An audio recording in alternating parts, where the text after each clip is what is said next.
You know, as I say to everybody again, happy Mother's Day. Mother's Day is a really important day. Mother's Day. Guys up in the front, you got to listen. Mother's Day is very important. That's very important. You know, even the most understanding, laid-back mom expects to be honored on Mother's Day. So you better give some special attention to her. Just think about it.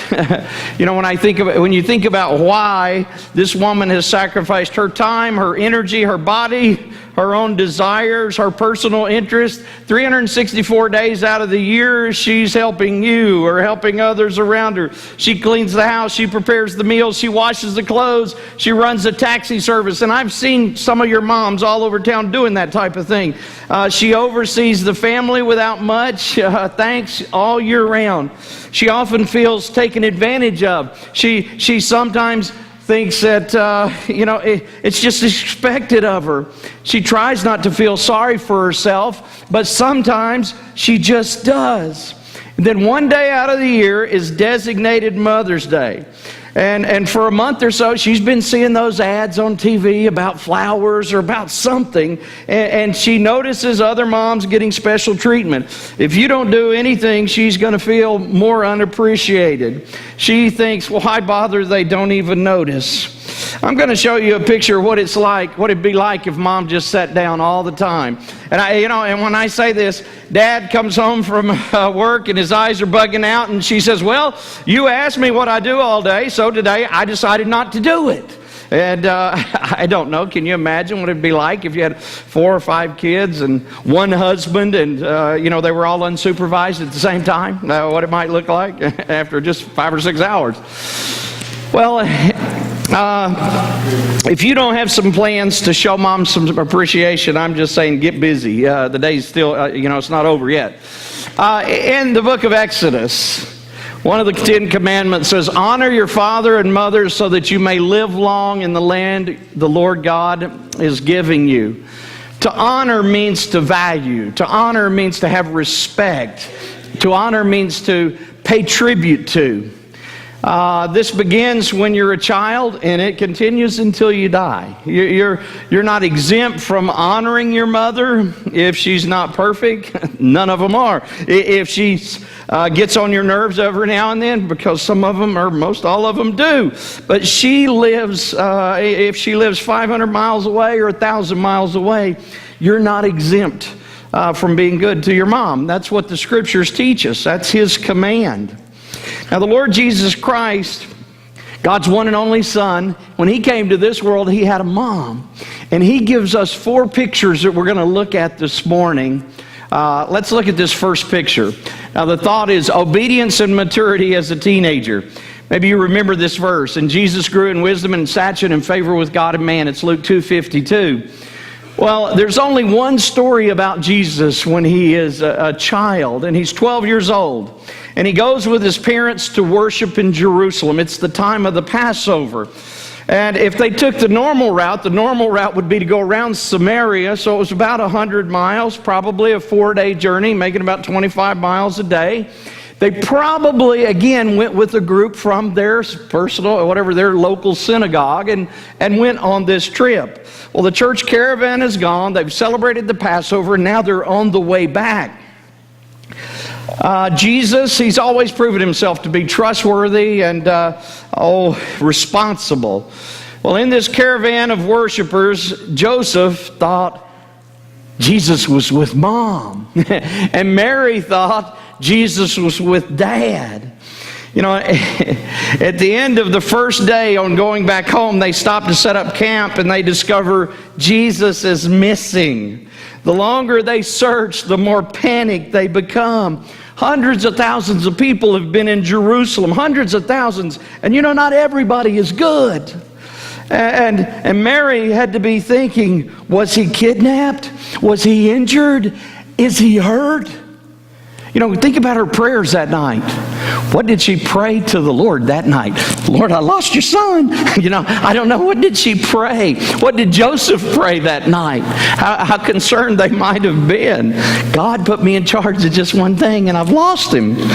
Well, years ago we were on vacation, and we were in Arkansas. Our son Caleb, Kathy and I, we got off a ride. I went one way, she went the other. We both thought he was with us.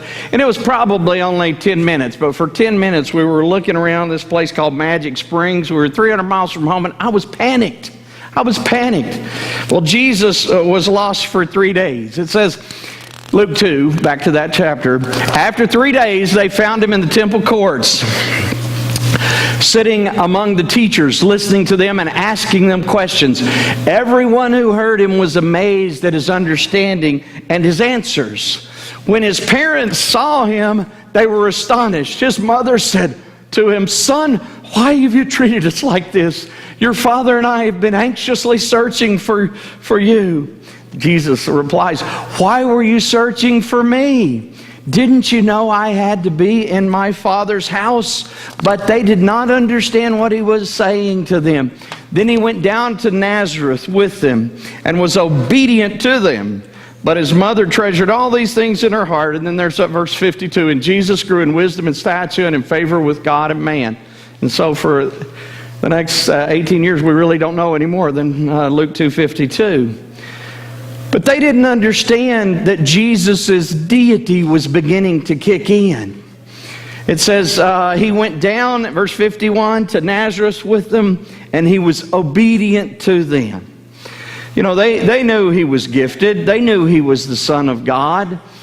And he continued to mature and grow physically and spiritually and intellectually and socially. But in his teen years, it still says he was obedient to them.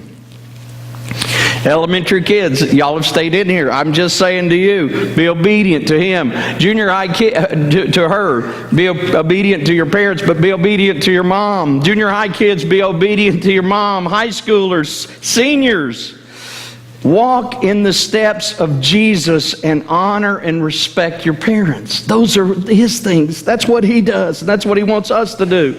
Be respectful and obedient, not just on Mother's Day, not just on Father's Day, but the other 365 days of the year, just like Jesus did.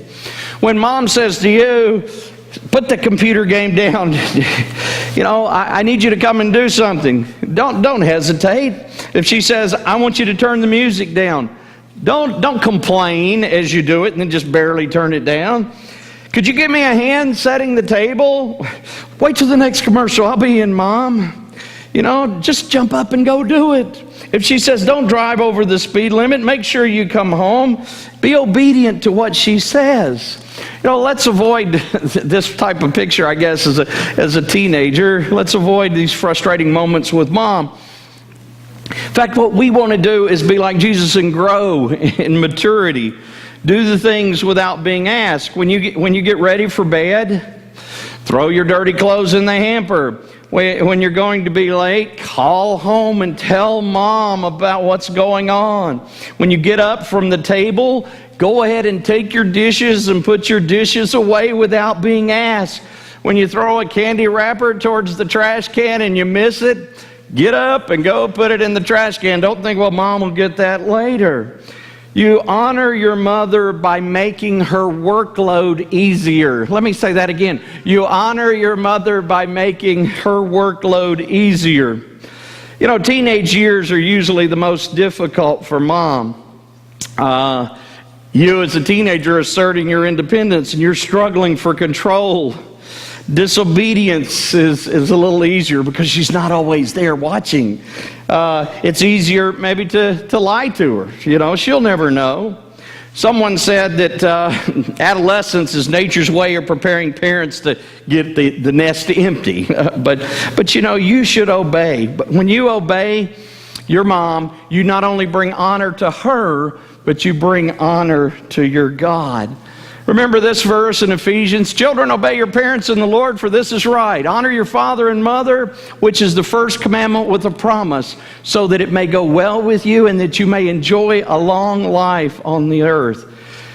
Let's say you're 15 years old and you go out with your friends on a Friday night. Mom says, will you be home at 11? Well, at 12 o'clock, you come rolling in the door. You're kind of sneaking in. She's up waiting for you, and she's irate. You have heated words between each other. You don't trust me. You say, she says, you aren't responsible. Next morning, it's 9 in the morning. She comes in your room. I want you out of bed right now. You got to get this room cleaned up in here. It looks like a pigsty, and it does. You lay there for about another half hour, and she comes in kind of nagging again. And you spend 45 minutes trying to toss everything under the bed or in the closet or in a drawer so she won't see where it's at. She comes in and says, turn that music down. You barely touch the dial, and there's tension in the house. Well, it's a Saturday. It's in the afternoon now.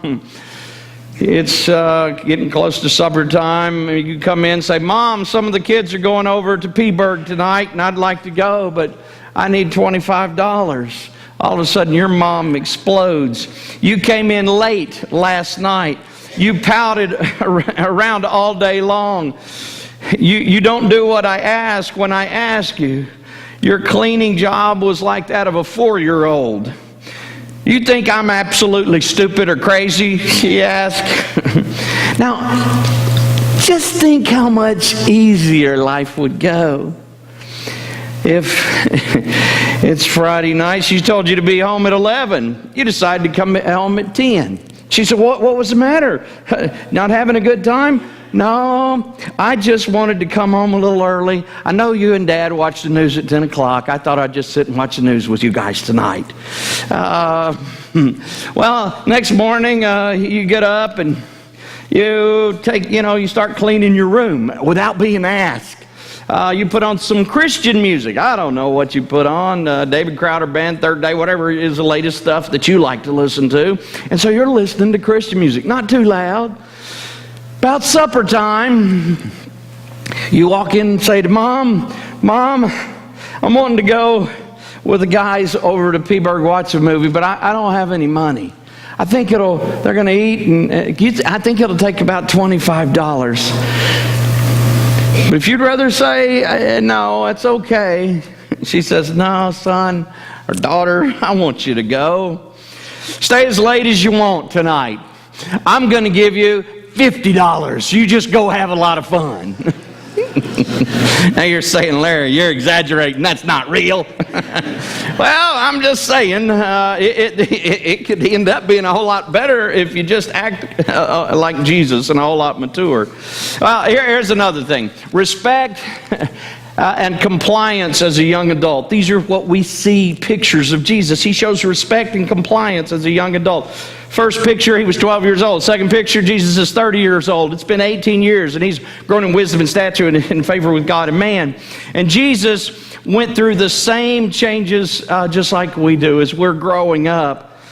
I don't know what happened. The Bible doesn't tell us specifically. A lot of the writers know that in Luke 2, at 12 years of age, that's the last time that Jesus is mentioned.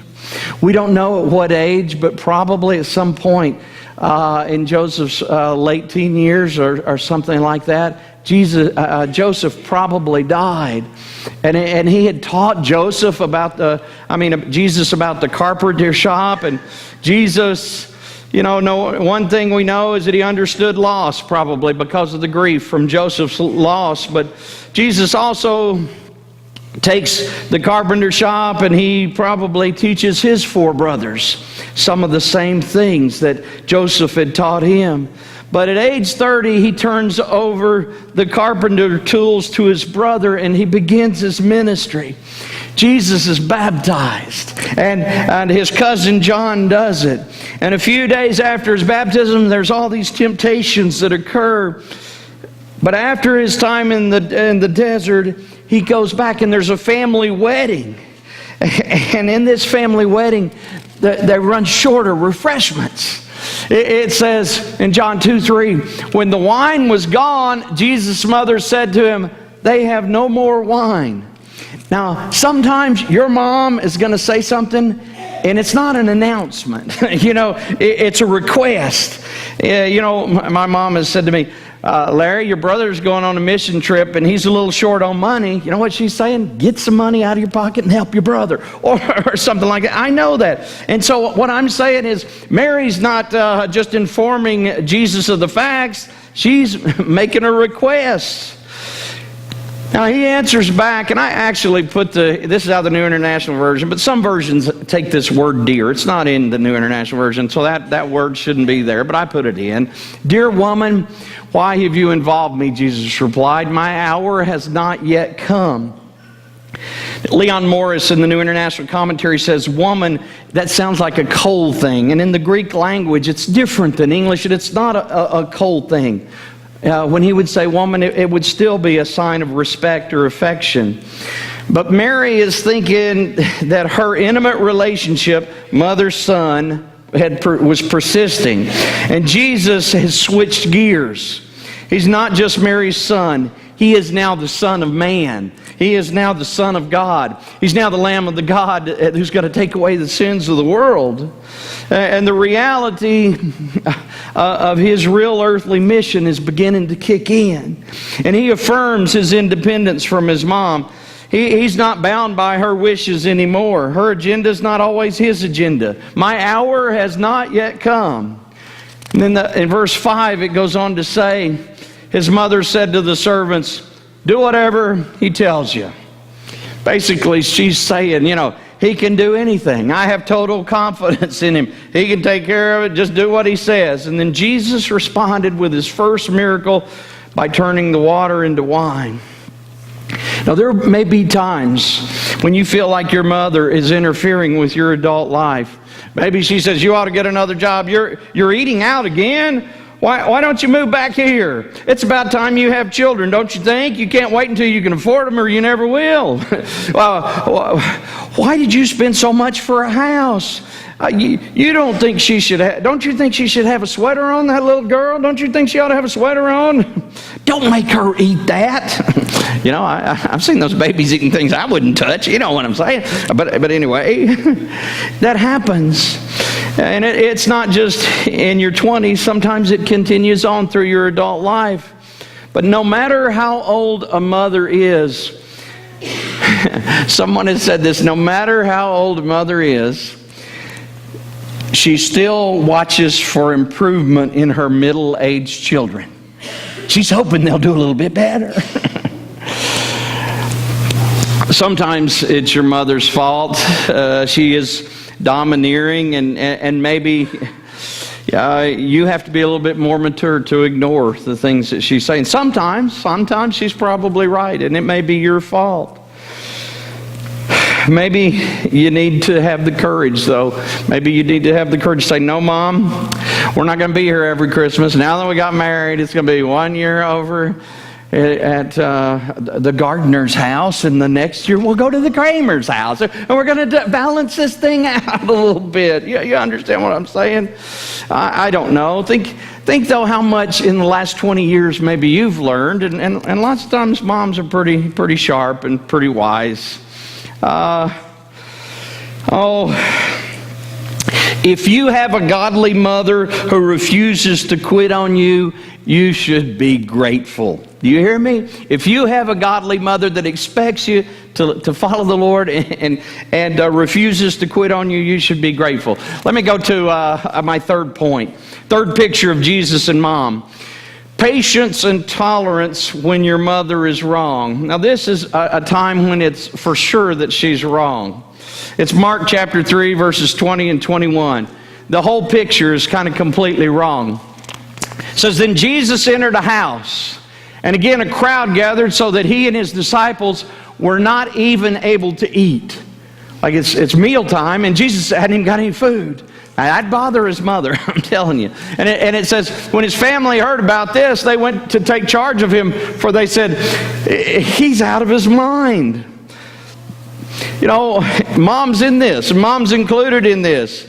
He's become very popular. There's the crowds of thousands that are following him and listening to his words as he preaches.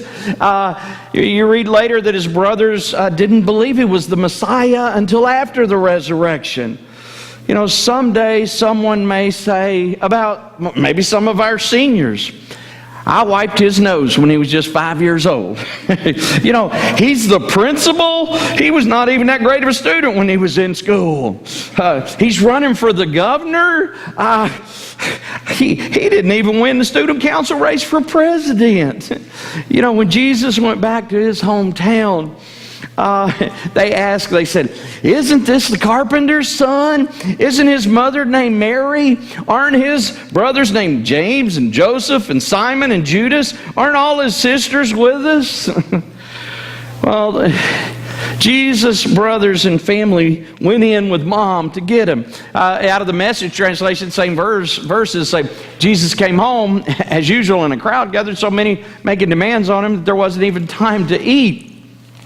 His friends heard what was going on and went to rescue him by force if necessary. Well, this is the family. They suspected he was getting carried away with himself. Mary's worried, is he getting something to eat? Is he getting carried away with all these things that are going on? She's got her thoughts probably where they shouldn't be. In verse 31 it says, then Jesus' mother and brothers arrived. Standing outside, they sent someone in to call him. A crowd was sitting around him, and they told him, your mother and brothers are outside and they're looking for you. Now Jesus says, who are my mother and my brothers? He asked. Then he looked at those seated in the circle around him and said, here are my mother and my brothers, talking about those who were with him. Whoever does God's will is my brother and sister and mother. You know, Jesus could have said to his earthly mom, how can you let me down like this, coming in to interrupt? Didn't you say that an angel told you who I was? You know, before I was ever even born, didn't an angel tell you? Didn't you whisper in my ears as I was growing up that I was the chosen one from God? Are you just being what they say, a crazy helicopter mom? Someone said the four people that you will have the most difficulty forgiving are your mother, your father, yourself, and God. You'll forgive strangers quicker than those that are close to you because you're so hurt that they haven't met your unrealistic expectations. You know, don't go to the opposite extreme, as back in the teen years. Don't ridicule or resent them as incompetent. You know, show your maturity. Realize all that moms have sacrificed for you. You know, maybe there are times when she is wrong. Maybe she doesn't share the spiritual values that you have. Maybe she criticizes you for going to church or for being baptized or going on a mission trip or giving away so much money or the way you raise your children or the fact that you stay with your spouse. Jesus set a positive example of how we should respond in that type of circumstance. Don't let your mother's wrong opinions prevent you from doing what's right. You do what's right. But be tolerant. Be patient as possible. You remember in Acts chapter 1, this is after the resurrection, it says, they all joined together constantly in prayer along with the women and Mary, the mother of Jesus, and with his brothers. You know, Mary witnessed the resurrection. Her claims of a virgin birth had now been verified. Her words of an angel appearing to her were not so crazy anymore. She was wrong to interfere in Jesus' ministry, but Jesus still had been respectful of his mom. Now, one last picture of these four pictures that the scriptures give to us is care and provision when your mother is in need. Near the cross of Jesus stood his mother's sister, Mary the wife of Clopas, and Mary Magdalene. When Jesus saw his mother there and the disciple whom he loved standing nearby, he said to her, woman, here is your son. And to the disciple, here is your mother. From that time on, this disciple took her into his home. Now here Jesus shows us the last picture of how to honor mother. Make sure that she has the care and the provision that she needs. At the foot of the cross, the foot of Jesus' cross, he looks down and he sees two people that he loves very much, his mom and the disciple John. I don't know why the brothers or sisters weren't capable of taking care of him. Well, maybe because they just weren't even there. I don't know. Maybe their homes were too small. Maybe their incomes were too meager. But John had the capacity to take care of Mary. And so Jesus makes sure from the cross, and he honors his mom by making sure she's taken care of. Make sure in their old age that they have everything they need to the best of their ability. A fella whose mom had Alzheimer's and she was in the home, often didn't recognize him when he went. He debated whether to buy her a Mother's Day card or not. She can't read it. She won't remember it. She won't even know who gave it to her. But he said, I'll know. She's my mom and she deserves my love and respect. In Leviticus chapter 19, verse 32, it says, stand up in the presence of the aged, show respect for the elderly, and revere your God. I am the Lord. You know, all of us in here are kids. Kids, honor your moms today. Honor her with mature obedience during the teen years. Honor her when you become an adult and are asserting your independence. Honor her when your mom may be wrong. Honor her by doing what is right. And the last picture is honor her as she gets older and may need to be taken care of. Honoring your mom most. If you want to honor your mom most of all, honor her by honoring Jesus Christ as the Lord of your life. 3 John chapter 4 says, I have no greater joy than to hear my children are walking in the truth. If you had a godly mother, and I did, the greatest way you can honor her is to be a Christian, to plan to spend eternity with her and with your Lord. May this day be a time for you to return to the truth that you were taught, maybe by your moms, and be obedient to Christ with your life. Would you stand?